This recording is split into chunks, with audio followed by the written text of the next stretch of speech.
வணக்கத்துடன் இது இன்பா டாக்ஸ்.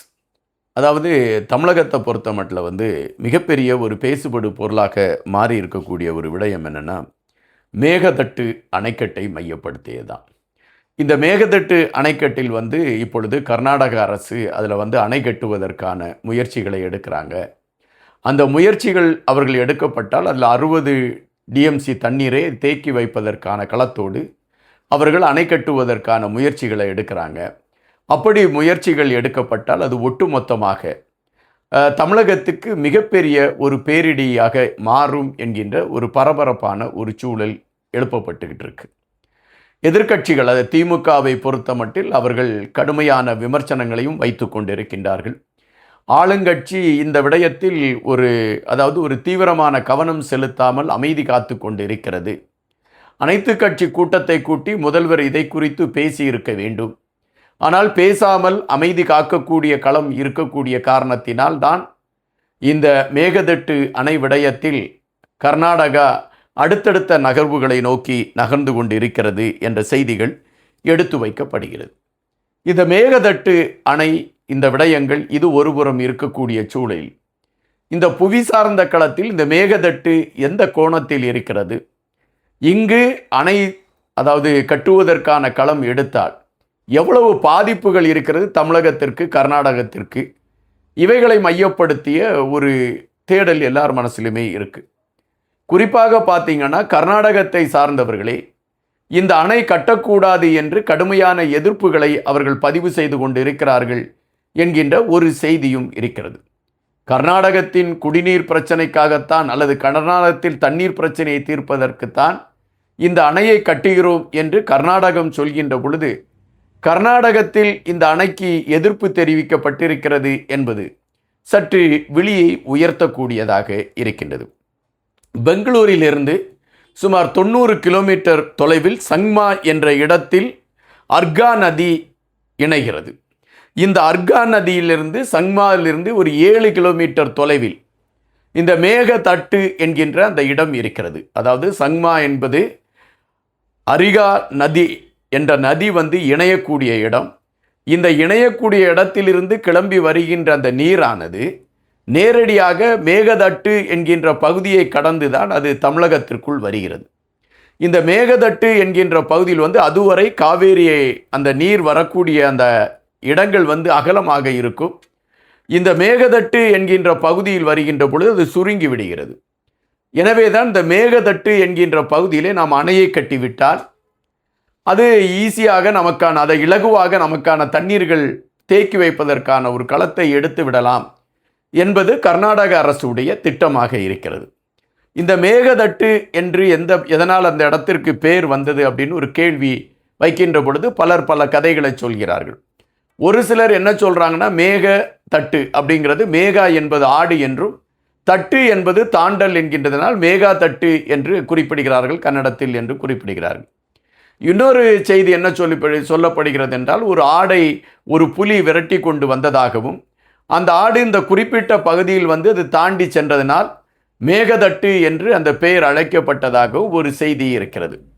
ஆனால் தமிழகத்தை பொறுத்த மட்டில் அதற்கு மேகதாது என்று பெயர் வைத்து விட்டார்கள். அந்த மேகதட்டு ஒருவேளை உருமாறி மேகதாதுவாக மாறியதா என்பது நமக்கு தெரியாது. 1990 காலகட்டங்களில் மின்சாரம் தயாரிப்பதற்கான ஒரு களத்தை உருவாக்குவதற்கு, மின் நிலையம் அமைப்பதற்காக இந்த இடத்தில் அதற்கான முயற்சிகளை எடுக்கிறோம் என்று கர்நாடக அரசு அறிவித்து அதற்கான முயற்சிகளை எடுக்க அது விரைவு கட்டியது. உடனடியாக தமிழகத்திலே மிகப்பெரிய கொந்தளிப்பு ஏற்பட்டது. ஏற்பட்டவுடன் 1993ஆம் ஆண்டு தடை விதிக்கப்பட வேண்டிய ஒரு சூழலும் ஏற்பட்டது. எனவே அந்த மேகதட்டு பகுதியிலே அணை கட்டுவதற்கான ஒரு களத்தை அப்பொழுது கர்நாடக அரசு கைவிட்டது. 2010ஆம் ஆண்டு மீண்டும் அணையும் மின்சாரம் தயாரிக்கக்கூடிய நிலையத்தையும் நாங்கள் கட்டுவதற்கான ஒரு களத்தை எடுத்திருக்கிறோம் என்று அறிவித்து கொண்டு கர்நாடக அரசு அப்பொழுதும் முயற்சியை எடுத்தது. அப்படி முயற்சி எடுக்கப்பட்ட பொழுது வழக்கம் போல தமிழகத்திலே எதிர்ப்புகள் கிளம்பின. தற்பொழுது மீண்டும் அந்த கர்நாடக அரசு மேகதட்டு பகுதியில் அந்த அணை கட்டுவதற்கான ஒரு களத்தை அது கையில் எடுத்துக்கொண்டு அதற்கான முயற்சிகளை எடுத்திருக்கிறது. தமிழக அரசு சார்பில் மத்திய அரசிற்கு நீர்வளத்துறை அமைச்சரிடம் ஒரு எதிர்ப்பை பதிவு செய்திருக்கிறார்கள். அந்த எதிர்ப்பை பதிவு செய்ததின் காரணமாக கர்நாடக அரசு அணை கட்டுவதற்காக அனுப்பப்பட்ட அந்த அறிக்கையை திருப்பி அனுப்பியிருக்கிறது நீர்வளத்துறை அமைச்சகம். காரணம், அதில் பல திருத்தங்கள் இருக்கின்றது. அந்த திருத்தங்களை முடித்துவிட்டு நீங்கள் அனுப்புங்கள் என்பது களமாக இருக்கிறது. இப்பொழுது இந்த மேகதட்டில் அணை கட்டிவிட்டால் உண்மையிலே தமிழகத்திற்கு தண்ணி வராதா? அதாவது தமிழகத்தில் இருந்து ஒரு 4 கிலோமீட்டர் தள்ளிதான் மேகதட்டு இருக்கிறது. அந்த மேகதட்டு பக்கத்தில் அணை கட்டிவிட்டால் ஒட்டுமொத்தமாக தமிழகத்திற்கு தண்ணி, கர்நாடகத்தை சார்ந்தவர்கள் மனசு உருகி நமக்கு தண்ணீர் விட்டால் ஒழிய தண்ணீர் வராது என்பதுதான் புவி சார்ந்த வல்லுநர்கள் சொல்லக்கூடிய கருத்து. எனவே மேகதட்டில் அணை கட்டுவதற்கு ஏன் கர்நாடகா முனைப்பு கட்ட வேண்டும்? ஏறக்குறைய காவிரியில் 5 அணைகளை கர்நாடக அரசு கட்டிவிட்டது. இப்பொழுது மிச்சம் வரக்கூடிய தண்ணியை கூட தமிழகத்திற்கு கொடுத்துவிடக் கூடாது என்பதற்காக இந்த மேகதட்டு பகுதியிலும் அணை கட்டுவதற்கான ஒரு களத்தை எடுத்திருக்கிறது கர்நாடக அரசு என்பதுதான் இப்பொழுது எழும்பி இருக்கக்கூடிய குற்றச்சாட்டு. எனவே இதை எதிர்க்கக்கூடிய களங்களை தமிழகத்தை சார்ந்தவர்கள் எடுத்துக்கொண்டிருக்கிறார்கள். அரசியல் கடந்து பலர் இதற்கான எதிர்ப்புகளை பதிவு செய்து கொண்டிருக்கின்றார்கள். இந்த சூழலில் கர்நாடகத்தை சார்ந்தவர்கள் இதற்கு கடுமையான எதிர்ப்புகளை பதிவு செய்கிறார்கள். அவர்கள் என்ன கோணத்தில் பதிவு செய்கிறார்கள் என்றால், பெங்களூரை பொறுத்தமட்டில் குடிதண்ணீர் பிரச்சனை மிகப்பெரிய ஒரு தலைவலியாக இருக்கிறது. இந்த சூழலில் மேகதட்டு பகுதியில் அணை கட்டுவதற்கான ஒரு களத்தை எடுப்பதாக இருந்தால் அங்கு இருக்கக்கூடிய இயற்கை வளங்கள் அளிக்கப்படுகின்றன. மலை சார்ந்த களங்கள் உடைக்கப்படுகிறது. அப்படி உடைக்கப்படுகின்ற சூழலில் ஒட்டுமொத்தமாக இயற்கை நீர் வற்றி போகக்கூடிய ஒரு களத்தை எடுத்துவிடும். இயற்கை நீர் வற்றி போகக்கூடிய ஒரு களத்தை எடுக்கக்கூடிய சூழலில் பெங்களூர் குடிநீர் பிரச்சனை இப்பொழுது இருப்பதை விட கடுமையான ஒரு களத்தை நோக்கி நகரக்கூடிய ஒரு சூழல் அமையும். எனவே அது ஒட்டுமொத்தமாக பெங்களூர் அல்லது கர்நாடக பகுதிகளுக்கு பேரிடியாக மாறிவிடும் என்று கர்நாடகத்தை சார்ந்தவர்கள் எதிர்ப்பு தெரிவித்துக் கொண்டிருக்கின்றார்கள். அதுபோல சமூக ஆர்வலர்கள் கடுமையான எதிர்ப்புகளை பதிவு செய்கிறார்கள். சுமார் 5252.40 ஹெக்டேர் நிலப்பரப்பை இந்த அணை கட்டுவதற்காக கையில் எடுக்கக்கூடிய களத்தை கர்நாடக அரசு எடுக்குமா? அப்படி எடுக்கக்கூடிய சூழலில் 3181.90 ஹெக்டேர் நிலப்பரப்பு அது சரணாலயம் அமைந்திருக்கக்கூடிய பகுதி. அப்படி சரணாலயம் இருக்கக்கூடிய பகுதியை நாம் எடுக்கக்கூடிய சூழலில் அங்கு இருக்கக்கூடிய விலங்குகள், அங்கு இருக்கக்கூடிய பறவைகள், அங்கு இருக்கக்கூடிய இயற்கை வளங்கள் இவைகளெல்லாம் அழிக்கப்படக்கூடிய ஒரு சூழல் அமையும்.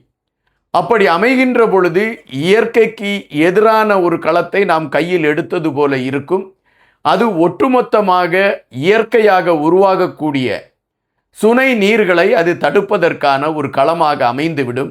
அது கர்நாடகத்திற்கு தண்ணீருக்கு வெறும் பிரச்சனை உருவாகக்கூடிய ஒரு களமாக மாறிவிடும் என்ற கருத்து எடுத்து வைக்கப்படுகிறது. இதில் 1869.5 ஹெக்டேர் நிலப்பரப்பை பாதுகாக்கப்பட்ட வனப்பிரதேசம் என்று அறிவித்திருக்கிறார்கள். அப்படி பாதுகாக்கப்பட்ட இந்த வனப்பிரதேசமும் அழிக்கப்படுகின்ற பொழுது காடு சார்ந்த அந்த செயல்பாடுகள் ஒட்டுமொத்தமாக அழிக்கப்படுகிறது.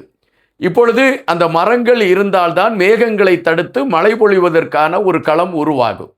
அங்கு மரங்கள் அழிக்கப்படுகின்ற அந்த சூழலில் மேகங்கள் மழை பொழிவதற்கான ஒரு திறனை இழக்கக்கூடிய வாய்ப்பு ஏற்படலாம் என்ற ஒரு பதபதப்பையும் சமூக செயற்பாட்டாளர்கள் எடுத்து வைக்கிறார்கள். இதில் 201 ஹெக்டேர் நிலப்பரப்பை வருவாய்த்துறை தன் கையகத்தை எடுத்து வைத்திருக்கிறது. ஒட்டுமொத்தமான 5252.40 ஹெக்டேர் நிலப்பரப்பை இந்த அணை கட்டுவதற்காக எடுக்கக்கூடிய சூழலில் ஒட்டுமொத்தமான வளர்ச்சி பணிகள், அதாவது அந்த பகுதியில் இருக்கக்கூடிய இயற்கை சார்ந்த களங்கள் அழிக்கப்பட்டுவிடும் என்ற ஒரு பயம் எடுத்து வைக்கப்படுகிறது. இதுதான் சமூக ஆர்வலர்கள் எடுத்து வைத்திருக்கிறார்கள். எனவேதான் கர்நாடகத்தில் இதற்கு எதிர்ப்பு கிளம்பி இருக்கிறது. அதுபோல அந்த பகுதியில் வாழ்ந்து கொண்டிருக்கக்கூடிய பழங்குடி இனத்தை சார்ந்த மக்கள். அவர்களும் கடுமையான எதிர்ப்பை பதிவு செய்திருக்கிறார்கள். நாங்கள் மிகவும் சிரமப்பட்டு இந்த காட்டுப்பகுதியில் எங்களுடைய வாழ்க்கையை ஓட்டி கொண்டிருக்கின்றோம். அரசு அணை கட்டுவதாக சொல்லி இந்த பகுதியை அழிக்கக்கூடிய சூழலில் எங்களுடைய வாழ்வாதாரங்கள் அளிக்கப்படுவதற்கான ஒரு களம் அமையலாம். அப்படி ஒரு களம் அமைகின்ற பட்சத்தில் ஒட்டுமொத்தமாக எங்களுடைய வாழ்வியலே இல்லாது போகக்கூடிய ஒரு சூழலை ஏற்பட்டுவிடும். யார் இந்த அரசிடம் கேட்டோம் மேகதாதுவில் அணை கட்டுங்கள் என்று கர்நாடகத்தை சார்ந்தவர்கள் கடுமையான எதிர்ப்பை பதிவு செய்து கொண்டு இருக்கின்றார்கள். தமிழகத்தை பொறுத்தமட்டில் தமிழக முதலமைச்சர் விஜய் அவர்கள் இந்த விடயத்தில் மிக தெளிவான ஒரு கருத்தை பதிவிட்டிருக்கிறார். தமிழகத்தில் எந்த உரிமைகளையும் யாரிடமும் நாங்கள் விட்டு கொடுக்க மாட்டோம் என்பதை அழுத்தமாக பதிவு செய்திருக்கிறார். மேகதாது அணை விடயத்தில் தமிழக அரசு மிக தெளிவான நடவடிக்கை எடுக்கும் என்கின்ற ஒரு கருத்தும் பரவலாக பேசப்படுகின்றது. தற்பொழுது மேகதாது ஒரு அரசியல் களத்தை நோக்கி நகர்ந்திருக்கிறது என்பதுதான் நிஜம். நன்றியுடன் இன்பா.